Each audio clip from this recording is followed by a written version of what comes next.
오늘 말씀은 사도행전 28장입니다. 사도행전 28장 1절부터 5절 말씀입니다. 사도행전 28장 1절부터 5절 말씀입니다.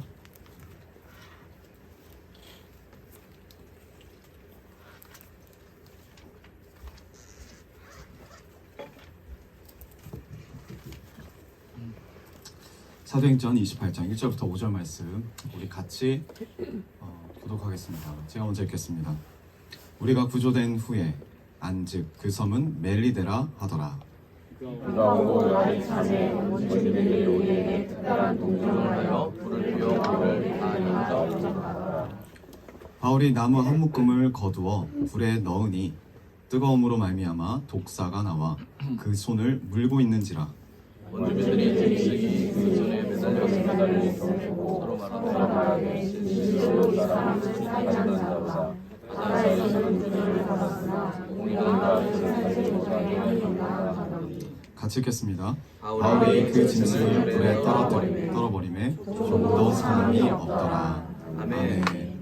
오늘 말씀의 제목은 온전한 승리에 동참합시다입니다. 온전한 승리에 동참합시다. 우리 옆분들과 인사합시다. 온전한 승리에 동참합시다. 온전한 승리에 동참합시다. 여러분 추석 연휴 가운데 하나님의 은혜가 충만하셨습니까? 네, 각자 그 단톡방에 아니면 전체 톡방에 추석 연휴 기간에 만들었던 명절 음식을 막 올리더라고요. 그게 아니고 또 예배 드린 모습도 많이 올리시고 정말 하나님의 은혜가 충만한 그런 시간이었음을 믿습니다. 네, 성경이 우리에게 가르쳐주는 핵심적인 요소 중에 하나가 뭐냐면 하나님이 주인 되심이에요. 하나님이 주인 되심. 이번 추석 명절에서도 하나님이 주인 되시는 추석 명절이 되기 원합니다. 우리가 늘 그렇게 하나님이 주인 되시길 원하고 그렇게 하나님이 주인 되셨을 때 하나님이 모든 것을 주도하시고 이끌어 가시는 게 참 감사하고 좋죠. 하나님이 주인 되셔서 이끌어 간다. 그 전지전능한 능력으로 내 싸움을 대신 싸워주신다. 얼마나 멋지고 얼마나 든든합니까? 네. 시골에 가는 게 즐거운 사람도 있고 아니면 뭐 양가 부모님네 가는 게 부담스러운 사람도 있고 앞으로 더 부담스러울 사람도 있고 여러 부분들이 있지만 그때마다 주님이 나와 함께 하셔서 주님이 대신 싸워주신다면 얼마나 큰 힘이 될까요? 근데 우리가 그 싸워주시는 주님도 믿지만 거기서 멈추지 않고 우리는 플러스 알파를 원합니다. 플러스 알파 어떤 걸 더 원하실 것 같아요? 이 가정 가운데 이 추석 연휴 기간 가운데 저 영혼 가운데 하나님의 뜻이 임하길 원합니다. 라고 고백하지만 플러스 알파가 붙는다니까요. 내 뜻도 이루어지길 원합니다. 하나님 뜻으로 저 사람들 변화시켜주지만 그 가운데 내 뜻도 이루어지길 원합니다. 우리가 항상 하나님 뜻에 플러스 알파로 내 뜻을 붙여넣어요. 그리고 실제로 하나님 뜻이 이루어집니다. 근데 뭐가 안 이루어져요? 내 뜻이 안 이루어지면 그건 너무나 좌절된 명절이에요. 힘든 명절입니다. 근데 여러분 내 뜻이 이루어지는 방향으로 간다면 그건 기독교가 아니에요. 온전히 하나님의 뜻이 온전하게 이루어질 때 그것이 주님이 원하시는 가정이고 주님이 원하시는 제자인 줄 믿습니다. 이번 추석 연휴 때 하나님의 뜻이 우리 가정 가운데 더욱더 충만히 이루어지길 원합니다. 내 뜻이 안 이루어졌다고 해서 좌절하지 마시고 낙심하지 마시고 빨리빨리 내 생각을 하나님 앞에 말씀 앞에 죽으시고 주님 붙잡으시고 예수 그리스도의 이름으로 부활하시길 주님 이름으로 축복합니다. 아직 연휴가 많이 남았잖아요. 아직 끝난 게 아니잖아요. 오늘 드디어 여러분 사도행전의 모든 여정이 끝마칩니다. 28장입니다. 28장입니다. 이제 우리가 생각할 때 하루빨리 이제 로마에 빨리 도착해서 복음의 말씀을 사도 바울이 담대하게 거침없이 전하기를 원해요. 그리고 그런 말로 28장이 시작되길 원합니다. 근데 잘 생각해보면 그건 우리의 뜻일 수 있다 이거예요. 우리의 뜻일 수 있습니다. 왜냐하면 이 마지막 장임에도 불구하고 로마로 가는 여정에 예상하지 못했던 하나님의 뜻이 중요한 사건으로 등장하기 때문입니다. 하나님의 뜻. 하나님의 뜻이 로마에 가서 복음을 전하는 건 아는데 빨리 가길 원하는 게 우리 뜻일 수 있다는 거죠. 그리고 그 중요한 사건이 오늘 이루어집니다. 오늘 본문의 이제 사건을 통해서 사도행전 전체 요약이 드러나요. 그리고 더 나아가서 성경 전체 요약이 드러납니다. 그리고 예수님의 이름으로 산다는 게 어떤 건지, 그리고 믿는 자의 삶은 어떤 것인지를 우리가 함께 묵상하며 결단되어지는 시간이 되길 원합니다. 네, 먼저 사도행전 28장 1절입니다. 우리 한 목소리 읽읍시다. 28장 1절 시작. 우리가 구조된 후에 안즉 그리스도서 멀리 떠나는 것 아멘. 지금 로마로 가는 여정 가운데 이제 하나님이 사도 바울에게 이때까지 역사하셨던 그 지역과 장소들을 다 둘러보게 하시고 감사하게 하시고 그리고 하나님께 영광 돌리게 하시고 하나님 함께 하셨던 모든 여정들을 바울을 통해서 기억하게 하시고 그 놀라운 은혜와 감격 가운데 이제 진짜 로마로 떠납니다. 로마로 떠나는데 어떻게 이야기가 시작되냐면 27장 후반절 보면 유라굴라라는 광풍을 만나요. 네, 폭풍을 넘어서 갑자기 치는 그 폭풍을 광풍이라고 합니다. 그 광풍을 만납니다. 이 당시 때 여행은 배를 타고 여행을 많이 하죠. 그래서 정말 그게 위험했다고 해요. 그래서 배를 타고 여행을 하려면 유서를 많이 쓴대요. 내가 죽을 수도 있으니까. 함부로 여행을 할 수가 없는 거죠. 지금 그러한 상황 가운데 배를 타고 가는데 광풍을 만났어요. 내비게이션이 있는 것도 아니고 이 광풍 가운데 정처없이 바다를 이리 갔다 저리 갔다 왔다 갔다 하면서 힘들게 그렇게 표류하고 있습니다. 이렇게 풍랑을 만났는데 얼마나 불안할까요? 이 뱃사람들이 2주 동안 표류를 하게 돼요. 14일 동안. 네. 2주 동안 표류하는 가운데 뭐 식량이 충만하지도 않고 식량이 떨어가는 게 눈에 보이고 그렇다고 뭐 지금처럼 구조 요청을 할 수 있는 것도 아니고 그야말로 언제 죽어도 이상하지 않는 표류하는 인생을 이 배 위에서 지내게 돼요. 죄수나 죄수를 이송하는 사람이나 똑같은 입장으로 죽음 앞에 직면하게 됩니다. 그 두렵고 떨리는 가운데 14일 동안 먹지도 못하고 잠자지도 못하고 죽음이란 두려움 가운데 시달리고 있는데 그 뒤에 어떻게 됐냐면 오늘 18장 1절에 구조되었다로 이야기가 시작됩니다. 28장 구조되었다. 여러분 오늘 말씀이 구조된 후에라고 시작을 해요. 우리 인생 이런 것 같습니다. 우리가 어디로 가겠다고 마음을 먹어요. 결단을 하고 계획을 합니다. 여러분들 이번 추석 때 결단하셨을 거예요. 이번 추석 때 우리가 어떻게 하나님 앞에 나아갈지 계획하기도 하고 음식을 어떻게 만들지 결단하기도 합니다. 근데 꼭 마음 먹고 출발은 하지만 그렇게 잘 풀리거나 잘 되지 않는 경우가 훨씬 많아요. 어렵습니다. 인생이 마찬가지죠. 표류하는 게 꼭 인생 같아요. 지금 우리 원래 계획대로 로마에 가면 빨리 갔어야 되는데 이제 더 빨리 갔어야 되는데 표류가 갑자기 돼서 광풍이 몰아쳐서 정처없이 배를 떠돌고 있어요. 의도하지 않았던 길을 갈 수밖에 없고 이 알 수 없는 이 표류 가운데 사람들이 지쳐갑니다. 그 은혜 사모가 요즘에 영어 공부를 열심히 합니다. 필리핀 갔다 와서 되게 결단되고 또 도전이 됐는지 영어 공부를 열심히 해요. 제가 뭐 시키지 않아도 단어도 열심히 외우고 네, 밤마다 유튜브에서 이제 영어로 발음하는 게 있어요.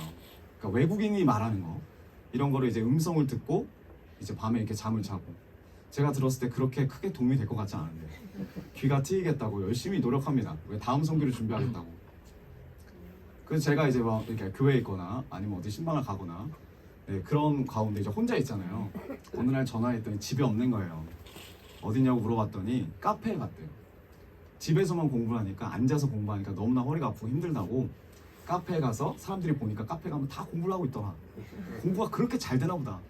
그래서 가서 공부를 했다는 거죠. 그래서 제가 전화했어요. 언제쯤 와요? 그랬더니 한 2시간 정도 공부하지 않을까요? 이렇게 말하는 거예요. 제가 눈으로 봤을 때 그렇게까지 공부한 적이 없는데 네. 그리고 알겠다고 말하고 30분 있다 연락이 왔습니다. 지금 데리러 오라고. 네, 공부가 끝났다. 공부가 더 이상 되지 않는다. 결단은 엄청나게 하고 가요. 우리도 그러잖아요. 공부뿐만 아니라 어떤 결단이 있을 때 우리가 마음 먹고 가지만 끝내는 우리의 마음대로 되지 않아요. 그게 우리의 인생입니다. 그러나 이 알 수 없이 표류하던 지금 이 사람들, 바울과 그 배에 탄 사람들은 구조되었대요. 구조되었대요. 누구에게? 우리도 마찬가지예요. 우리도 필요하고 있는 인생입니다. 앞길을 알 수가 없어요. 지금 상황이 너무나 힘들어요. 근데 누구에게 구조가 돼요? 주님께 구조가 되는 인생. 구조를 받는 인생. 예수님께 건짐받는 인생. 그것이 바로 우리인 줄 믿습니다. 바울이 스스로 구조되지 않았어요. 여러분, 구조는 스스로 절대 안 돼요. 구조는 되어지는 거예요. 우리 스스로 우리 인생을 구조할 수가 없어요. 우리 스스로 이 힘든 나의 인생을 일으킬 수가 없어요. 우리는 예수 그리스도로 말미암아 구조될 줄 믿습니다. 구원받아야 될 줄 믿습니다. 이번 추석 때 석호 목사님이 여기 계셔가지고 이제 명절 때도 만나서 식사도 하고 여러 가지 좀 이야기를 할 기회가 있었습니다. 그래서 진표 전사님이 이제 석호 목사를 만나서 일본에 1년 있는 그 여정 가운데 하나님이 얼마나 역사하셨는지부터 시작해서 진표 전사님이 이제 결혼한 그 기간까지 하나님이 이만큼 역사하셨다. 이렇게 하나님이 우리를 사랑하셨다. 그 은혜를 나눴대요. 근데 은혜를 이렇게 딱 나눴는데 이제 그 전을 모르잖아요. 그 전에 우리가 얼마나 표류하는 인생이었는지, 얼마나 앞이 보이지 않는 인생이었는지 이걸 모르고 우리 교회를 딱 봤을 때 그러니까 축복의 부분들이 더 많이 보이는 거죠. 우리 청년들 한 명 한 명이 정말 귀하고, 우리 초등부 애들도 너무 귀하고, 우리 장년부들도 너무 귀하고, 그래서 축복의 부분들, 하나님이 역사하신 부분들을 더 크게 보는 거예요. 교회도 이쁘고 와가지고 이렇게 선교도 하고. 그래서 제가 이번에 식사하고 돌아오는 길에 제가 중학교 시절부터 진표 전사 딱 결혼하기 전까지를 이야기했습니다. 숙연해졌어요. 아주 숙연해졌어요. 계속 하나님께 구원받은 이후와 하나님께 구원받기 전에 이전은 확연히 다르죠. 확연히 다릅니다. 구조되기 이후의 모습과 구조되기 이전의 모습이 달라요. 이게 확실하게 달라져줍니다. 확실하게 달라져 있습니다. 그래서 제가 이야기를 했어요. 그 홍수일사님의 이야기를 하시다가 그 석호 목사님이, 홍수일사님이 특전사를 나왔다고 하니까 되게 격하게 반응하신 거예요. 와, 특전사를 나왔냐? 그러면서 이제 어깨에 좀 이렇게 힘이 좀 들어가시더라고요. 왜 그러신가 했더니 그 201 부대를 나오셨대요. 그 평안형제가 그 PX병으로 잠깐 있던 이거 잠깐 있었죠. 201 부대에서 이제 훈련을 받았대요. 헬기 레펠 타고 특공대를 나왔다는 거죠.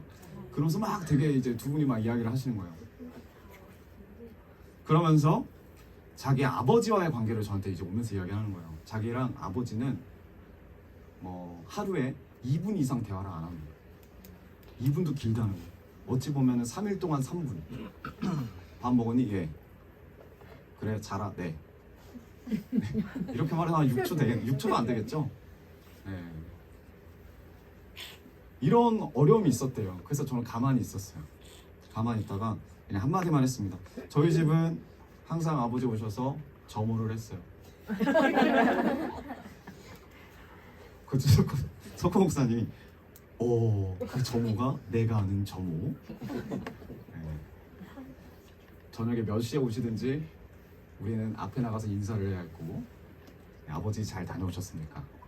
그리고 일과를 이렇게 보여드려야 되고, 일과 사인을 맡아야 되고, 그리고 잠을 청해야 됐고, 아버지가 또 이제 경기도 광주까지 이제 계속 이제 출퇴근을 하셨기 때문에 여기서 공항동에서 우리를 위해서 희생하셨어요. 경기도 광주까지. 그래서 새벽같이 일어나신 거예요. 저녁 늦게 오시고 새벽같이 일어났을 때 우리도 웬만하면 일어나서 아버지 잘 다녀오십시오. 아침 조문을 또 했습니다.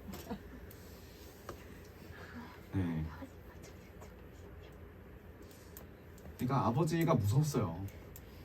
아버지와 관계도 되게 무서웠고, 그리고 지금은 이제 홍실사님이 하나님 은혜로 바뀌신 거지, 예전에는 난리도 아니었습니다.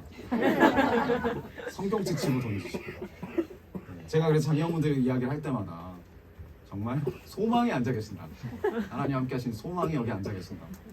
성경책도 집어 던지시고 그러시던 분이었어요. 교회 나가면 밥을 주냐, 아니면 교회 나가면 뭐 공부를 잘하게 되냐. 아버지에 대한 핍박도 많았었고, 그리고 저희 집이 또 하나님 축복 가운데 잘 됐다가 집도 잃어버리고 빚도 지고, 그리고 물질 고난도 정말 심했어요. 물질 고난도 많이 심했죠. 다리 밑에 살았는데 누가 보면 우리 집이 되게 좋은 자로 남산 아래라고 말하면, 남산 아래 얼마나 멋있으니까 집 문만 나오면 남산이 보여요. 아주 크게. 지금은 별로 그렇게 가고 싶지 않습니다. 얼마나 추운지. 그 남산 아래서 가스 보일러였어요. 기름 보일러였어요. 기름이 떨어지면 밤에 나가서 기름 사와야 돼. 기름 사와야 돼. 근데 주유소가 너무 멀어요. 기름 어떻게 사와야 돼요? 들고 올 수가 없어요. 그러니까 못 사와요. 밤이 되면 자동차로 가지 않는 이상. 기름이 떨어지고 전기가 떨어지고 정말 많이 어려웠습니다. 우리 집에 개를 키웠는데 개 4마리 중에 2마리가 영양실조로 굶어 죽었습니다. 우리도 먹을 게 없는데 개한테 먹을 게 뭐가 있어요. 아직도 기억이 납니다. 이런 추석 때 물론 홍수 목사님은 최선을 다해서 일하셨습니다. 한 번도 안 빠지고 항상 나가셨어요. 가는 곳곳마다 망하고, 일이 안 되고, 돈을 이제 가져올 수가 없고, 이제 목사님도 열심히 이제 기도하시고, 저랑 진표 전사가 많이 힘들었어요. 그 과정 가운데. 앞다리살을 사 먹는데 그 당시 앞다리살 1인분이 3,000원이었습니다. 이게 제가 고등학교 1, 2학년은 아니죠. 하여튼 중고등학교 때 일이에요. 중고등학교 때. 앞다리살 3,000원 사면 예전에는 정이 많아서 요구르트를 줬어요. 2개를 주는 것도 되게 눈치를 받았는데 이게 2개를 이렇게 먹고 되게 행복해하면서 집에 와서 그 앞다리살을 꺼먹고, 아직도 기억나는 게 추석 때 옆에 정말 많이 어려우신 그 여자분이 저희 바로 옆집에 살았어요. 그분은 쓰레기를 모으시는 분이에요. 정신적으로 많이 힘드신 분이에요. 나라의 지원을 받으신 분이에요. 근데 그분이 보시기에 우리 집이 더 힘들어 보였나 봐요. 저희 집 앞에 나라에서 받은 쌀을 두고 갔습니다. 너무 수치스러웠어요. 너무 창피했어요. 나는 저 정도는 아닌데, 그가 봤을 때는 자기보다 더 어렵다고 생각합니다. 이런 추석 때 전기 다 끊기고 가스 다 끊기고 그 집에서 촛불을 여러 개 켜놓고 밤에 그 앞다리살 3,000원짜리 구워갖고 내 가족이 앉았어요. 그리고 거기서 기도하고 감사했어요. 그리고 그 앞다리살을 먹는데 그게 너무 선명하게 남아요. 내 기억에. 돈이 다가 아니구나. 가정이, 하나님 주신 이 믿음의 가정이 정말 귀하구나. 왜냐하면 그 이전의 삶은 저는 용돈을 따로 받은 적이 없습니다. 홍세사님이 그 BBQ 초창기 멤버셔가지고 물질을 하나님 많이 주셨어요. 제가 말을 하면 그냥 돈이 와요. 돈 달라면 줘요. 그런 삶을 살다 갑작스럽게 물질이 딱 끊기고 하나님 바라보라고 하고 하나님 안에서 이렇게 돌이키는 게 너무너무 저희들에겐 힘들었습니다. 그래서 이런 이야기를 했어요. 스스로 구원받아 보려고 많이 노력해서 진표 전사님도 3번 세탕 알바 뛰고 하루에 새벽같이 나가요. 압구정으로 던킨에서 아침쪽 문을 열고 그 다음 오후에는 홍익석이라는 이름으로 저쪽이 나이가 안 돼가지고 홍익석이라는 이름으로 다른 데 가서 또 알바를 하고 그 다음에 다음은 또 이제 홍진표라는 이름으로 또 알바를 하고. 근데 결론은 뭐냐, 내 스스로 내 의지로 절대 구원받을 수가 없구나. 우리는 구조되어야 해요. 하나님 앞에 예수 그리스도로 말미암아 구원 받아야 돼요. 아멘. 그걸 깨닫게 됐어요. 우리 스스로 구조하는 것이 주님의 뜻이 아니라 예수 그리스도로 말미암아 구조되는 인생이 주님이 원하시는 인생이 좀 있습니다. 아멘. 우리 글로비전교회 출석하시고 예배드리신 모든 분들 인생 가운데 예수 그리스도로 인하여서 구조되는 인생, 구원받는 인생 사시길 주님의 이름으로 축원드립니다. 아멘. 이게 참으로 복된 인생인 줄 믿어요. 아멘. 지금 바울은 주님으로 인하여서 구원받았대요. 구조받았대요. 아멘. 배가 박살나거든요. 누가 구조해 준 게 아니에요. 그리고 섬에 하나 도착해요. 근데 고백이, 누가가 같이 있던 누가가 고백이 뭐냐, 우리는 구조받았다. 우리는 구원받았다. 그래서 1절 후반절에 이렇게 시작합니다. 구조된 후에 그때 이제 깨달은 거예요. 안즉 그 섬은 멜리데라 하더라. 멜리데가 의미가 피난처입니다. 멜리데라 의미가 피난처예요. 진작에 이 바울이랑 뭐 누가랑 아리스타고가 이 백부장이 피난처라는 섬을 알아가지고 거기에 헤엄쳐가고 거기 갖고 구원받은 게 아니라 하나님으로 말미암아 구조된 후에 정신을 차려보니까 이 섬이고 결과적으로 그 섬이 피난처였다는 거예요. 우리가 스스로 피난처에 갈 수가 없어요. 우리가 스스로 행복을 이룰 수가 없어요. 예수님이 우리를 이끌어 가셨을 때에만 그곳이 바로 피난처가 된다는 것입니다. 우리의 인생이 피난처를 향해 가는 인생이 되면 안 돼요.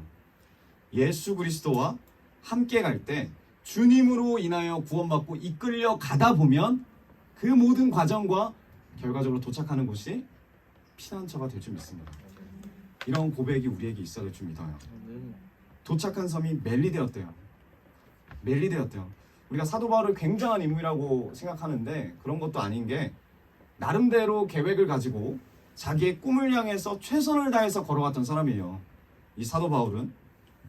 그런데 어떻게 되죠? 주님께 구조된 사람이에요. 주님께 구원받은 사람이에요. 남을 죽이고 가두고 표류하다가 살아계신 그 부활하신 주님을 만나서 구원받은 자가 바로 이 사도 바울입니다. 똑같은 거예요. 구조되어 보니까 그곳이 피난처예요.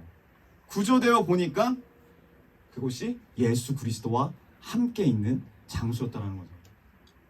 그게 사도 바울이었습니다. 우리도 이 사도행전 28장 본문을 읽으면서 내 자신을 봤으면 좋겠어요. 나도 지금은 예배 자리에 나와서 말씀을 받고 있지만, 말씀을 듣고 있지만, 내가 이전에는 내 뜻대로 살다가 그저 표류하던 인생, 언제 죽어도 할 말 없는 인생이었는데 예수님 만나서 그 예수님께서 이러한 나를 구조해 주시고 피난처로 인도해 주셨다라는 고백이 있어야 된다는 거예요. 그 고백이 있기를 축복합니다. 고백이 있기를 축복해요. 여기서 또 중요한 게 있습니다. 피난처 이 섬에 도착한 것이 우연이었냐는 거예요. 사람들이 막 우연이었다. 뭐 바울이 뭐 노력을 했다. 방향을 잘 잡았다. 수영을 열심히 했다. 이렇게도 말하는데 이게 어떻게 된 건지 27장에 나옵니다. 사도 바울이 풍랑 가운데 이런 말을 해요. 27장 22절. 함께 보겠습니다. 내가 너희를 권하노니 이제는 안심하라. 너희 중 아무도 생명에는 아무런 손상이 없겠고 오직 배뿐이리라. 아멘. 자, 멜리데 섬에 도착하고 나서 이런 말을 했으면 아무 의미가 없어요. 근데 바울이 언제 이런 말을 했냐면 유라굴라 강풍이 한창 일어날 때 그 광풍 한가운데서 뱃사람들 앞에 이 선포를 합니다. 그래서 이 선포대로 어떻게 돼요? 배에 탄 사람이 276명입니다. 276명이 다 구원받아요. 다 구원받아요. 바울이 어떻게 알았을까요? 이 사실을. 생명은 아무도 손상이 없겠고 오직 배만 박살날 거다. 우리 모두 다 살아날 거다. 어디서 이런 믿음이 있어서 선포를 했을까요? 21장 23절 거기 나옵니다. 내가 속한 바 곧 내가 섬기는 하나님의 사자가 어젯밤에 내 곁에 서서 말하되, 환상 가운데 하나님의 사자를 만납니다. 그래서 24절 바울아 두려워하지 말라. 너가 가이사 앞에 서야 하겠고 또 하나님께서 너와 함께 항해하는 자를 다 너에게 주셨다 하였으니, 바울에게는 두려워하지 말아야 될 사명이 있어요. 사명을 주셨다는 거예요. 구체적으로 뭐예요? 로마에 가야 한다. 로마에 가서 가이사 앞에 쓸 것이다. 황제 앞에 쓸 것이다. 그럼 너는 복음을 전해야 될 사명이 있다. 이 사명을 이 광풍 가운데 붙잡아요. 그리고 하나님께서 이 바울과 함께 항해하는 사람들을 다 바울에게 주셨다라고 이야기해요. 항해하는 사람이 누구예요? 이 사도행전을 기록한 누가? 항상 옆에 따라다니는 데살로니가 사람 아리스타고, 그리고 백부장과 그 밖에 여러 사람들. 바울이 사명이 있기 때문에 바울의 사명을 이루기 위해서 모든 사람들이 하나님 안에 그 보호 아래 있다라는 거예요. 바울이 이 믿음 갖고 선포를 하는 거예요. 믿음 가지고. 여러분 27장 25절, 그러므로 여러분이 안심하라. 나는 내게 말씀하신 그대로 되리라고 하나님을 믿노라. 여러분 하나님 말씀 믿으십니까? 아멘. 사명 있으세요? 아멘. 그럼 그대로 하나님 말씀이 이루어질 걸 믿으세요? 아멘. 바울이 믿어요. 믿는데요. 내게 말씀하신 그대로 되리라고 하나님을 믿노라. 아멘. 여러분 이게 믿음인 것 같습니다. 이게 믿음인 것 같아요. 믿는다는 건 내가 원하는 것만 믿는 게 아니라, 내가 바라는 거, 내게 유익한 것만 믿는 게 아니라 하나님이 말씀하신 그대로 될 것을 믿는 것. 이게 하나님을 믿는 겁니다. 우리가 이 연휴 가운데서도 하나님 많이 믿죠. 우리가 플러스 알파를 믿는다는 거예요. 내 뜻을 이뤄주길 믿노라. 하나님이 말씀하시는 것을 믿기 원합니다. 네. 그래서 바울이 이 풍랑 가운데도 당당하게 선포하는 거예요. 안심하라. 안심하라. 그러면서 하나님이 주신 강한 감동을 이야기합니다. 그게 26절입니다. 27장 26절. 그런즉 우리가 반드시 한 섬에 걸리리라 하더라. 주님은 말씀하신 적이 없어요. 너 섬에 갈 거다 이런 말 한 적이 없어요. 근데 바울이 믿은 거예요. 우리를 살려주실 거다. 근데 바울이 생각해 봤을 때 14일 동안 광풍 가운데 헤매고 먹을 것도 나중엔 다 버리거든요. 믿음으로. 잠자지도 못하고 이 죽기 일부 직전의 상황 가운데 하나님께서 지켜주신다고 말씀하셨으니까 반드시 섬에 걸릴 것이다. 그리고 그 말씀대로 됩니다.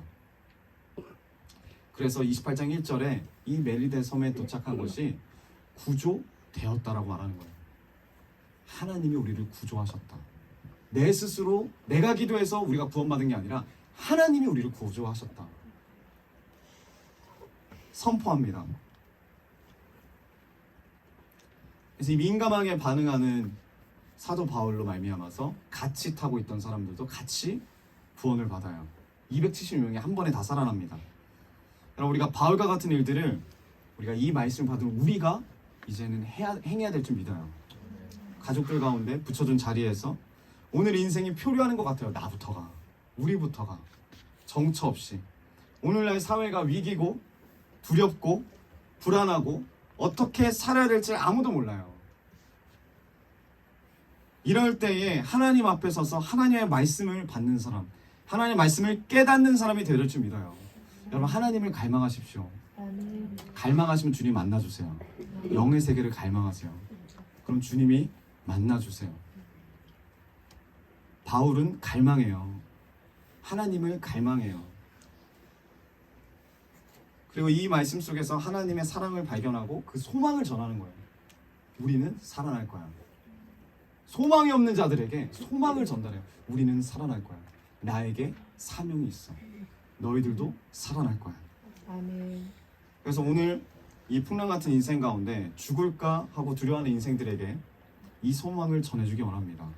아멘. 전해주기 원해요. 아멘. 안심해라. 나는 사명을 받았고 이 사명을 이룰 때까지 하나님께서 날 지켜줄 거야. 나와 함께하는 당신들도 분명히 하나님이 지켜주실 거야. 아멘. 나는 내게 말씀하신 그대로 되리라고 하나님을 믿노라. 아멘. 아멘. 이 소망을 나부터가 있어야 되고 이 소망을 전해야 된다는 거죠. 이 소망을 전해줄 줄 믿습니다. 아멘. 이게 사도 바울의 인생이에요. 나도 표류한 인생이었고 너도 표류했지만 우리 힘으로는 아무것도 할 수 없지만 하나님을 믿으면 그 하나님이 우리를 구주해 주실 거다. 그리고 한 섬에 도착하게 하실 거다. 그분의 은혜, 그분의 사랑을 나도 가고 우리 함께 가보자. 권유하는 거예요. 제가 머리를 잘랐던 그 원장 선생님한테 이번에 가서 또 이제 이야기를 하는데 제가 물어봤어요. 이번에 가서 제가 사역장을 어떻게 하셨습니까? 그랬더니 그분이 이런 말 하는 거예요. 처음 딱 보자마자 사역자라는 게 그냥 얼굴에 써 있었대요. 그 느낌이 이렇게 막 풍겼대요. 그래서 저와 같이 이렇게 젊은 사람이 그런 게 풍기나요? 했더니 전 잘 모르겠는데 이렇게 말했더니 자기는 알 수 있대요. 그러면서 이야기를 하기 시작했는데 그러면서 이제 저랑 그 자리에서 머리를 3시간을 잘랐습니다. 3시간. 네, 제가 무슨 여성 네, 자매들도 아니고 3시간을 제 머리를 자르면서 계속 자기 이야기를 저는 원래 말이 없는 줄 알았는데 말이 있으시더라고요. 네, 3시간을 이야기하시는데 이런 말 하는 거예요. 자기의 원래 본명이 사무엘이래요. 네, 그래서 그래요? 그러시군요. 이렇게 얘기하는데 자기 누나가 있고 그리고 자기가 둘째인데 오랫동안 자기를 이제 임신을 못하다가 어머니가 이제 믿으시는 분인데 기도를 했다는 거죠. 주님 나에게 아들을 주시면 내가 이 아들을 주님께 드리리이다. 그래서 너는 태어나자마자 이름이 정해졌어. 사무엘. 네. 그래서 제가 그 이야기를 딱 듣는데 제 영어 이름이 이삭이지 않습니까? 제가 의도하고 이삭을 받은 게 아니었거든요. 네, 그래서 물어봤어요. 정말 많이 힘든 인생을 사셨겠네요. 사무엘 감당하시느라고. 그랬더니 정말 많이 힘들었다고 이야기하더라고요. 그래서 어머니는 자기를 바쳤는데 자기가 하나님께 자기 자신을 못 바쳤대요. 그래서 지금 사명자의 길은 가고 있지 않지만 이제 미용 원장의 길을 가고 있다고 하더라고요. 여기 저기 신방화역에 있잖아요. 거기도 미용실을 하나 하고 여기 마곡나루역에도 2개를 해요. 총 3개를 합니다. 나이는 저보다 1살 어려요. 네. 근데 저는 30살 초반인 줄 알았어요. 네. 그분도 저한테 그러더라고요. 30살 초반인 줄 알았다. 그래서 서로 아주 윈윈하면서 기분 좋게 이야기를 했습니다. 근데 이제 뭐라고 하시냐면 이런 말 하는 거예요. 자기가 이제 교회를 나가야 되는데 성인이 돼서부터는 나가지 않았대요. 이 미용실이 너무 바빠서. 근데 이제 새로운 자기 이름으로 그 브랜드를 내갖고 런칭을 했는데 뭐 되게 넓어. 한 80평 되는 것 같아요. 거기에 이제 하는데 마음이라는 게 있잖아요. 하나님이 좀 잘 해주셨으면 좋겠다. 안에 그래도 믿음이 있으니까. 그런 마음으로 주일날을 쉬었대요. 근데 그게 오래 가지 않았다는 거죠. 다시 주일날에 나와서 일을 하기 시작했다는 거예요. 그래서 저한테 계속 이런 말 하는 거예요. 전 물어보진 않았는데 갑자기 제가 교회를 나가야 되는데 그래서 제가 말을 했죠. 정말 나가고 싶으시면 우리 옆에 교회가 있습니다. 이 마곡 우리 집 앞에 교회가 하나 있어요. 근데 그분이 이러는 거야. 마곡 우리 자기가 자주 다니는 데래요. 그래서 그 앞에 카페 있지 않냐 이렇게 말하더라고요. 그 카페가 우리 교회입니다. 막 놀라는 거예요. 한번 오겠다고 자기가. 근데 그분이 엄청 어려운 일이 있었대요. 이 풍랑나도 같은 유라굴라 풍랑나도 같은 어려운 일이 있었대요. 제가 물어보고 싶었지만 옆에 스태프분들도 계셔서 물어보진 못했어요. 정말 어려웠다고 이야기를 하더라고요. 그때 자기의 어떤 지인 한 명이 그렇게 뭐 잘 친한 사람도 아닌 지인 한 명이 자기한테 와가지고 이런 말 했다라는 거죠. 너 이름이 사무엘이잖아. 교회를 나가야지. 주님을 만나야지. 그래서 정말 놀랍게 그분이 여의도 수목교를 다녔다는 거예요. 남자가. 자매분이라면 좀 나갈 가능성이 있어요. 근데 남성분이 나가는 건 쉽지 않잖아요. 갔을까요? 안 갔을까요? 안 갔어요? 갔어요. 네, 갔어요. 그 정도로 힘들었대요. 가서 한 3번 나갔나? 교회를. 첫날 딱 갔을 때 찬송가가 딱 울려 퍼질 때 시작부터 끝까지 울기만 했대요. 뭔가 알 수 없는 은혜가 자기 마음을 감싸면서 위로를 해주고 함께 있다는 게 딱 느껴졌다는 거예요. 그리고 나서 3주 이후에 모든 문제가 다 해결됐어요. 그곳에서. 그분이 그래서 저한테 그러더라고요. 하나님이 살아계신 거 잘 믿는다. 하나님 분명히 함께 하신 거 믿는다. 갑자기 거기 신앙 간증의 자리가 됐어요. 미용실 안에서. 근데 그러면 뭐예요? 지금 교회를 안 나가는데. 그렇게 하신 거는 주님이 만나 주시겠다고 해서 그렇게 하신 거죠. 그쵸? 그게 목적이었으니까 딱 거기까지인 거죠. 본인도 알아요. 자기 신앙이 이거밖에 안 되고 잘못됐다라는 거예요. 그래서 제가 말을 했습니다. 우리 교회 오시면 미용하는 자매님도 계시고 제과 제빵하는 자매님도 계시고 선생님도 많이 있고 우리 앞으로 선교할 그런 교회고 하나님의 은혜가 풍성한 교회입니다. 우리 교회 한번 와보세요. 그러냐. 우리 교회는 특징이 있어요. 우리 교회는 가방끈이 긴 사람들은 없어요. 네, 그러니까 마음 편하게 이 기술을 가지신 분들은 아주 대환영입니다. 네, 선교 가운데 함께 할 수 있으니까. 그분이 되게 반응을 하시더라고요. 격하게. 권유를 할 수 있죠. 우리가 이렇게. 하나님, 살아계신 하나님이 있다. 이 풍랑 가운데 하나님이 분명히 계시다. 하나님 당신을 찾으신다. 이게 사도 바울의 인생이 왜? 나도 표류를 했고 당신도 지금 표류를 하고 있는데 우리 힘으로는 우리 스스로는 절대 구원받을 수가 없는 거 알잖아요. 알고 있다는 거예요. 알고 있다는 거예요. 근데 여러분 이런 과정 가운데 이제 배가 표류했어요. 배는 박살났어요. 276명이 외딴 섬 무인도에 딱 도착. 무인도는 아니죠. 사람이 있긴 했는데 원주민들이 있는 그 섬에 본토와는 연락이 딱 끊긴 그 섬에 표류하게 됐습니다. 그게 2절이에요. 사도행전 2절, 28장 2절. 비가 오고 날이 참해 원주민들이 우리에게 특별한 동정을 해요. 원주민들이 더 불쌍하게 봤다는 거야. 276명의 이 로마 사람들을 동정을 해서 불을 피워줬대요. 원주민들이 불을 피워줬대요. 그리고 영접을 해줬어요.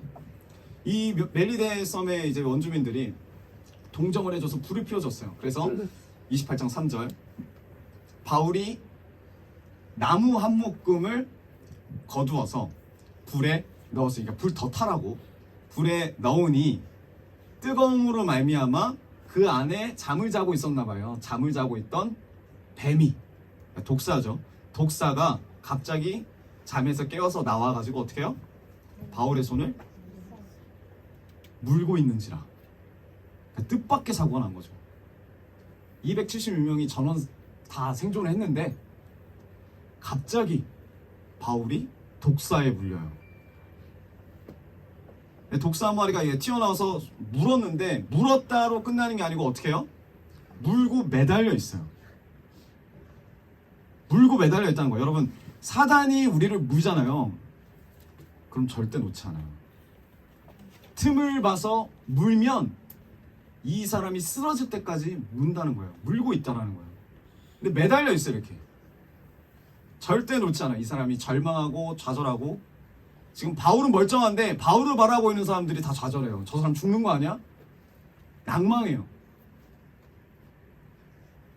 자, 그때 28장 4절 원주민들이 이 짐승이 그 손에 매달려 있음을 보고 이제 서로 말하는 거예요. 물려있는 바울을 보고 서로 말하되 진실로 이 사람은 살인한 자로다. 살인자는 맞죠. 바다에서는 구조를 받았으나 공의가 그를 살지 못하게 함이로다 하더니. 자, 원주민들은 복음을 몰라요. 복음을 모르는 사람들의 특징이 나옵니다. 그게 뭐냐면 복음을 몰랐기 때문에 그들이 갖고 있는 사상은 딱 그거밖에 없어요. 인과응보. 죄를 지었으면 벌을 받아야지. 그리고 뭐예요? 권성진악. 선한 사람은 살고 악한 사람은 죽는다. 딱 비춰봤을 때 독사에 물렸어요. 그냥 독사도 아니고 좀 맹렬한 독사였겠죠. 바울을 살인자로 봐요. 야, 바울은 살인자거나 죄인일 거다. 그가 풍랑에서 목숨을 건졌지만 죽을 사람은, 악한 사람은 죽는 게 이치에 맞지. 그래서 이제 정의가 이루어지는구나, 공의가 이루어지는, 원주민이 이렇게 생각을 합니다. 여러분, 근데 이것은 하나님이 없는 사람들이 가지는 신앙이에요. 하나님이 없는 신앙. 누가 아프면 뭐라고 해요, 우리가? 저 사람 죄를 지었나? 저 사람 문제가 있나? 그러다가 목숨 잃으면 뭐라고 합니까? 삶을 잘못 살았구나. 우리가 그렇게 살아요. 우리가 그렇게 산다니까요. 여러분, 이거는 정말 말도 안 되죠. 아픈 사람이 아프고 싶어서 아파요? 아니면 죽고 싶어서 죽습니까? 뭐 그런 사람도 있긴 하겠지만, 우리가 아프고 우리가 어쩔 수 없는 불의의 사고로 죽는 거 우리 잘못은 아니에요. 우리 잘못은 아닙니다. 아픈 것도, 지금 이 멜리데 섬에 표류한 것도, 이 사고를 당한 것도, 사건을 만난 것도 바울이 잘못한 게 아니에요. 바울이 잘못한 게 아니에요. 하나님을 모르면, 하나님의 일하심을 모르면 그러한 상황마다 미신적인 말을 붙여가지고 도리어 그 사람에게 큰 상처를 준다는 거예요. 이게 정죄예요. 이게 정죄예요. 교회 다니는 사람들이 더 많이 정죄합니다. 이 미신과 합쳐져서. 우리나라는 엄청 많아요, 미신. 문지방 밟으면 안 된다. 손톱 깎아서 밖에 던지면 안 된다. 저도 한동안 그렇게 했어요. 시골에서 제가 문지방 위험에 올라가 있으니까 할아버지가 복단 안 한다. 그러지 말아라. 하나님을 모르면, 하나님의 일하심을 모르면 상처 주게 됩니다. 여러분, 이찬수 목사님 아시죠? 분당 우리 교회 이찬수 목사님. 아버님도 목사님이셨어요. 어떻게 돌아가셨는지 아시죠? 이찬수 목사님의 아버지가 교회를 위해서 금식하시다가 돌아가셨어요. 40일 작정 금식하시다가. 교회에 어떤 문제가 있었는데 교회 안에서 이제 이게 제대로 마음이 안 모아지니까 하나님 앞에 금식하시겠다고, 자기가 기도하시겠다고 금식을 하시고 40일 금식하시다가 돌아가셨어요.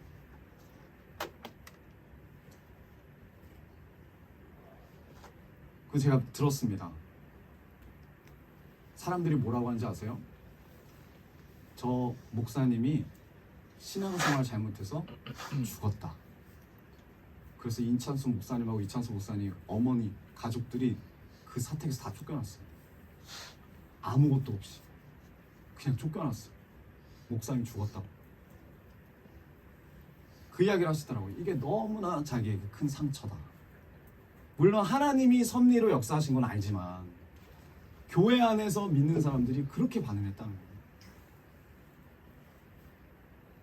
여러분 생각해 보십시오. 지금 바울이 불째다가 도와주겠다고 불 더 피우려고 지금 나무 갖고 와서 이제 도와주다가 독사에 물렸어요. 주연자매가 도와주다가 빵 구우겠다고 그게 없어가지고 이제 장작에 당하겠다고 장작을 넣었는데 독사에 물렸어요. 근데 우리 여기 청년들이 그럴 일은 없겠지만 빨리 주연자매를 도와줘야죠. 독사를 빨리 떼내고 물린 데를 이제 빨리 피를 뽑아내고 뭐 응급처치를 해야 되는데 그렇게 해결하지 않고 이렇게만 말하는 거예요. 저거 나쁜 놈. 물린 이유가 있지. 저번 주에 기도 안 했구만. 저번 주에 하나님 말씀대로 안 살았구만. 이렇게 이야기를 하고 있다라는 거예요. 지금 이 상황에 이 원주민들이 손가락질만 하고 있는 거예요. 그런 가운데 아무도 바울을 도와주지도 않고 5절입니다. 바울이 그 짐승을 불에 떨어버리니 조금도 상함이 없더라. 어떻게 해요 바울이? 물려있는 이 뱀을 뱀이라고 사람들이 말하니까 뱀? 떼가지고 불에 던져버려요. 여러분 이게 복음이에요. 이게 복음입니다. 왜 이게 복음이냐? 복음은 닥치는 문제들이 있어요. 우리의 상황 가운데 문제들이 많아요. 문제들이 있어요. 근데 문제만 절대 있지 않아요. 동시에 뭐가 있냐? 시선이 따라와요. 가시돋친 시선들이 따라온다니까요. 우리가 문제에 따라 말하면 사람들 마음 가운데 다 생각해요. 쟤 뭔가 문제받을 일을 했구만. 시선이 따라가요. 시선이. 그것을 뛰어넘는 게 복음이에요. 예수 그리스도를 의지함으로 이미 주님이 뛰어넘으셨거든요. 예수 그리스도의 십자가 사건 문제가 있었어요. 모욕받고 멸시받고 매맞고 침뱉음받고 십자가 사건 그것을 바라보는 많은 유대인들의 가시돋친 시선들, 나무에 매달린 자마다 저주받은 자다. 그래서 바울이 말하는 거예요.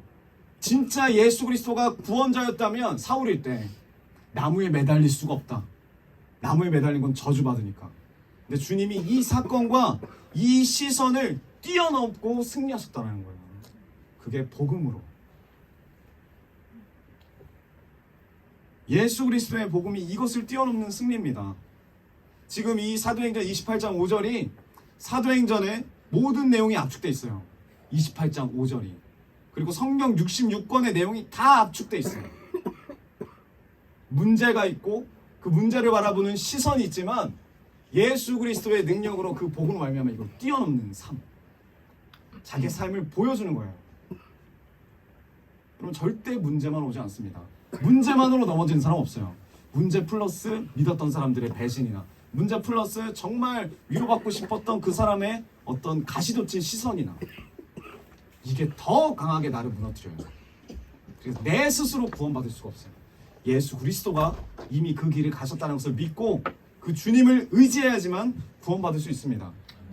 이 바울이 지금까지 살아온 인생을 보면 우리가 사도 바울이라 부르지만 정확히 보면 사도로서의 바울만큼 어떤 바울이 많냐면 죄수로서의 바울이 많아요. 사도 바울이 등장한 게 이제 사도행전 13장부터 등장합니다. 근데 끝이 어디예요? 사도행전 끝이 28장이에요. 비등비등해요. 사도로서 역사했던 삶을 살았던 바울이나 죄수로서 감옥에 갇혀 있었던 바울이나 사도 바울인 동시에 죄수 바울이에요. 늘 이게 같이 갔어요. 바울에게. 그만큼 사람들이 바울을 미워했고 그만큼 사람들이 바울을 죽이고 싶어 했고 바울이 감옥에 갇히게 되고 끝내는 짐승이 그 손을 물고 있어요. 저주받은 자라고. 살인자라고. 이런 바울이 이제 곧 죽을 거라고 사람들이 비난합니다. 인생이 형편없어 보여요. 바울의 인생이. 그런데 예수 그리스도로 그 문제와 시선을 뛰어넘어요. 여러분 지금 우리를 미워하는 사람이 있어요. 분명히 있어요. 근데 거기에 집중하지 마시고 주님께 집중하십시오. 그럼 주님의 말씀으로 주님의 능력으로 그 복음으로 뛰어넘게 될 줄 믿습니다. 아멘. 근데 그런 상황 가운데 바울이 어떻게 했다고요? 5절에 짐승을 불에 던져버려요. 던져버려요. 그리고 바울이 어떻게 돼요? 상함이 없대요. 멀쩡했대요. 바울을 향해서 덤벼놓는 수많은 모함이 있습니다. 계략이 있습니다. 그를 죽이려는 그 어떤 시도도 결과적으로 어떻게 돼요? 상하게 할 수 없다. 이게 복음이에요. 예수 그리스도를 죽이려 했던 그 많은 시도와 그 많은 십자가 사건과 그리고 가시돋친 시선들이 결국 예수 그리스도를 하나도 상하게 할 수가 없어요. 그리고 결과는 어떻게 되냐? 그는 끝까지 이 복음을 의지해서 복음으로 문제와 시선을 넘어서 로마까지 가서 복음을 전하는 사명을 감당해냈다. 거침없이 담대하게 복음을 전했다. 이게 사도행전의 요약입니다. 주님이 우리에게 주시는 도전이에요. 상함이 없다. 복음의 사명을 막을 수가 없다는 거예요. 네, 여러분 이게 정말 은혜가 되는 게 뭐냐면 불에 던진 동물이 뭐라고요? 3절에 뭐였죠? 독사였죠. 근데 성경에서는 바울이 뭘 던졌대요? 짐승이래요. 짐승입니다. 그 뱀을 5절에서는 이게 짐승이라고 불러요. 근데 이 독사하고 짐승이 주는 뉘앙스가 완전 다릅니다. 느낌이 달라요. 여기서 그 독사라는 거, 그 뱀이죠. 뱀은 뭐냐? 창세기에서 나오는 뱀을 이야기해요. 창세기에서 나온 뱀. 우리 믿는 사람들을 공격하고 하나님의 아들 예수 그리스도를 공격하는 옛 뱀. 그게 독사예요. 그리고 5절에서 나온 이 짐승은 뭐냐면 성경의 마지막 때에 요한계시록에 등장하는 하나님을 대적하는 자가 짐승이에요. 그 독사와 짐승이 동시에 드러난 게 지금 어디예요? 사도행전 28장이에요. 그러니까 이 말이에요. 최초에 하나님께 대적했던 존재가 그리고 앞으로 마지막 날에 하나님을 대적하여 나올 존재가 동시에 있어요. 이미 최초에 하나님을 대적했던 존재는 우리를 물고 있어요. 그렇죠? 절대 놔주지 않아요. 근데 복음 가운데 어떻게 해요? 이 바울이 마지막 때에 하나님이 이루실, 예수 그리스도가 이루실 일을 보여주는 거예요. 그 짐승을 불에 던져버립니다. 이 말씀 가운데 주님이 주신 의도가 뭘까요? 창세기 3장 좀 더 보겠습니다. 3장 14절 15절 여호와 하나님이 뱀에게 이르시되 너가 이렇게 하였으니 너가 모든 가축과 들의 모든 짐승보다 더욱 저주를 받아 배로 다니고 살아있는 동안 흙을 먹을지니라. 3장 15절 후반에 여자의 후손은 너의 머리를 상하게 할 것이요 너는 그의 발꿈치를 상하게 할 것이니 사단이 예수 그리스도를 공격합니다. 그리고 십자가에 달리게 하겠지만 그러나 어떻게 해요? 그 예수 그리스도는 너의 머리를 밟을 것이다. 온전한 승리를 거두실 그 예수 그리스도의 모습을 이 뱀에게 저주를 선포하는 모습을 통해서 드러나고 있습니다. 그리고 계시록 19장 19절 이 일이 이제 어떻게 일어나냐면 마지막에 성경 제일 끝에 일어나는데 계시록 19장 19절 우리 한 목소리 읽어보겠습니다. 시작. 또 열방의 내 짐승과 땅의 임금들과 그들의 군대들이 모여 그 말한 자와 그의 군대와 더불어 전쟁을 일으키다가 여기서 나오는 짐승이 똑같이 사도행전에 나오는 짐승하고 똑같은 단어예요. 그러니까 사도행전 28장에서 바울이 짐승을 불에 떨어뜨렸다 했던 그 짐승이에요. 근데 이 짐승이 뭐 하냐면 이 짐승과 땅의 임금들과 그들의 군대가 모여서 하나님을 대적한다는 거예요. 이 마지막에. 근데 누구랑 싸워요? 말탄 자와 그의 군대와 더불어 전쟁을 한대요. 말탄 자가 누구냐? 그게 예수 그리스도입니다. 이 사단과 이 사단을 따르는 자들이 말탄 자 예수 그리스도와 예수 그리스도를 따르는 자들과 전쟁을 해요. 그 다음에 어떻게 되냐? 19장 20절 짐승이 잡혀요. 이 짐승이 잡히고 그 앞에 표적을 행하던 거짓 선지자도 함께 잡혔으니 그래서 나중에 어떻게 되냐면 이 둘이 산채로 유황불 붙는 못에 던져지고 이 둘이 어떻게 된다고요? 산채로 불에 던져진대요. 산채로. 이게 마지막 때 사단이 당할 일이래요. 하나님을 대적하는 이 짐승이 마지막 때 어떻게 된다고요? 불에 던져진대요. 그 던져지는 장면이 오늘 28장 5절에 하나님 미리 보여주시는 거예요. 이 로마에 가서 이제 복음이 전해질 텐데 지금 너희들을 물고 있는 이 사단의 세력이 결국은 불에 던져질 것이다. 이게 마지막 때 일어날 일입니다. 창세기 3장에 예언되었던 일, 그리고 마지막 때 요한계시록 19장에 일어날 일이 오늘 이 딱 중간인 사도행전 28장에 하나님 미리 보여주시는 거예요. 예고편처럼. 나의 일이, 복음의 일이. 그리고 오늘 바울이 그 짐승을 불에 떨어뜨림에 조금도 상함이 없더라. 여러분, 사도 바울의 이 전도 여행이 그 예수 그리스도와 예수 그리스도를 따르는 자들의 승리를 미리 보여주는 사건이라고 믿습니다. 아멘. 이제 바울이 로마로 가요. 거기서 복음을 전합니다. 거침없이 담대하게 주 예수 그리스도의 복음을 증거합니다. 그래서 어떻게 돼요? 로마가 복음으로 가득 차고 로마를 통해서 온 유럽이 예수 그리스도로 가득 채워지고 그 유럽에서 이제 미국으로 해서 미주가 복음으로 가득 채워지고 미주를 통해서 미국을 통해서 온 또 다른 세계 아시아 국가들이 선교를 받아서 복음으로 채워지고 그리고 나서 우리나라에 복음이 들어오게 되는 거예요. 그래서 우리가 복음을 듣고 예수님을 믿게 되는 위대한 역사가 일어나게 되는 거예요. 위대한 역사가 일어나게 되는 거예요. 여러분, 온전한 승리는 말씀 전파와 함께 이루어집니다. 사도 바울이 그런 삶을 살았고 그 온전한 승리를 위해서 이 복음 전파와 뱀이 불에 떨어지는 게 유황불에 던져지는 게 하나예요. 하나님의 온전한 승리, 말씀 전파와 함께 이루어지는 거예요. 아멘. 그래서 우리가 하나님의 승리를 막 묵시적으로 뭐 종말론적으로 그때가 되면 당연히 일어나겠지 라고 받아들이면 절대 안 돼요. 바울이 지금 목숨 걸고 뭘 했어요? 전도 여행을 했어요. 목숨 걸고 로마에까지 가서 복음을 전했어요. 이 어린 양의 승리와 짐승이 유황불에 던져지는 사건이 그냥 이루어진 게 아니라 말씀을 들은 자가, 말씀을 받은 자가 이 말씀을 들고 말씀을 헌신되어서 나가서 전할 때 그 손길들을 통해서 마지막 때가 이루어진다는 거예요. 지금 사도행전이 그 말을 하고 있습니다. 주님 이 말씀을 통해서 우리에게 도전을 주시는 거예요. 가만히 있을 거냐, 아니면 진짜 말씀을 받은 자로서 삶을 살 거냐. 구원받은 자로서, 구조된 자로서.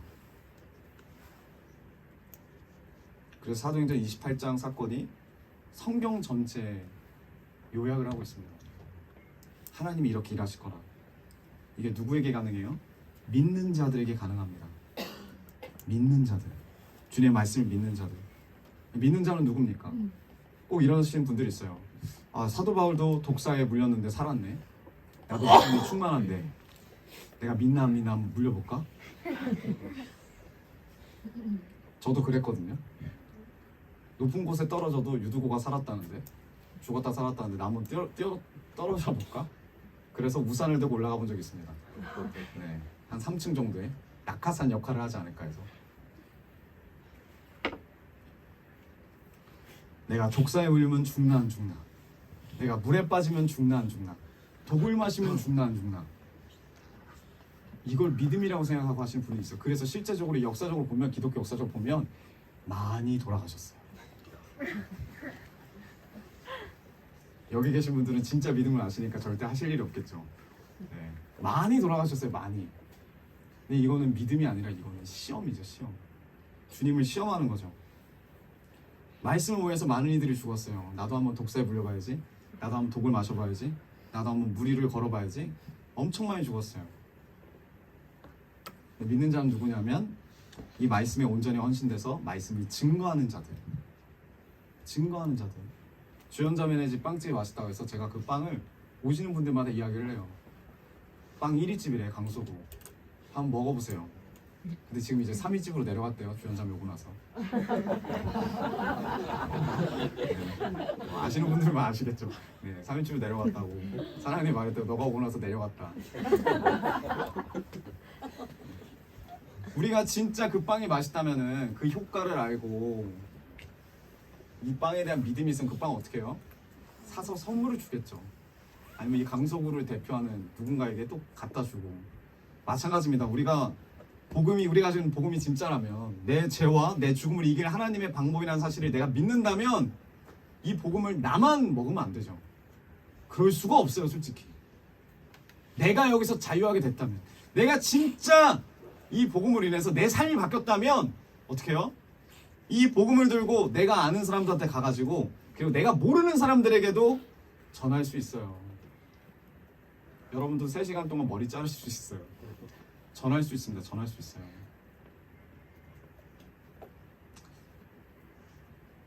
그렇게 될 때 복음이 복음될 수 있고 최후 승리를 거둘 수 있게 될 줄 믿습니다. 아멘. 말씀의 결론을 맺기 원합니다. 여러분, 마지막 사명제인 로마로 가는 길, 그 여정 속에 하나님께서 갑자기 어떤 사건을 던지세요. 우리 생각에는 빨리 가길 원하는데 하나님의 뜻은 그게 아니래요. 뭔가를 사건을 통해서 바울에게 경험하게 하고자 하시고, 누가를 통하여 기록하게 하시고, 그리고 우리에게 보여주시는 이유가 분명히 있습니다. 이 사도행전 28장, 우리의 인생을 여러분 우리 스스로 구조할 수가 없어요. 우리의 인생을 우리 스스로 구원받을 수가 없어요. 스스로 할 수가 없어요. 온전히 예수 그리스도로 말미암아 구원받은 인생, 구조받은 인생만이 있을 줄 믿습니다. 그 구원받는 우리가 이 말씀을 듣고 이 전하는 모든 가정들이 하나님의 최후 승리를 이루는 적극적이고 능동적이고 현실적이고 구체적인 방법이라는 것을 주님이 지금 이 사도행전 28장을 통해서 말씀하고 계세요. 마지막 때는 마냥 기다린다고 오는 게 아니에요. 마지막 때 그걸 준비하는 마음은 뭐냐면, 그냥 기다리는 종말이 아니라, 마냥 기다리는 하나님의 승리가 아니라, 내가 하나님의 말씀에 붙잡힌 바 되어서 내가 가진 이 복음을 들고 하나님의 나라를 위해서 동참해야 돼요. 그게 온전한 승리에 동참하는 자예요. 동참하고 계십니까? 누군가 하겠지, 누군가 가겠지. 우리가 이 말씀을 고백하고 증언함으로 한 영혼이 변화된다면, 우리 가정 중에 한 영혼이 변화된다면 그게 주님이 가장 기뻐하시는 일이고, 이게 주님과 함께 하나님의 나라를 세우는 복된 길임을 믿습니다. 아멘. 주님이 이 복된 일에 우리가 쓰임받기를 원하신 줄 믿어요. 하나님 앞에 이 남은 연휴 기간 가운데 가족들 기쁨으로 섬기시고, 하나님 앞에 섰을 때 칭찬받는 그런 복된 글로비전교회 모든 성도들 되시기를 주님의 이름으로 축복합니다. 아멘. 아멘. 우리 이 시간 주님 앞에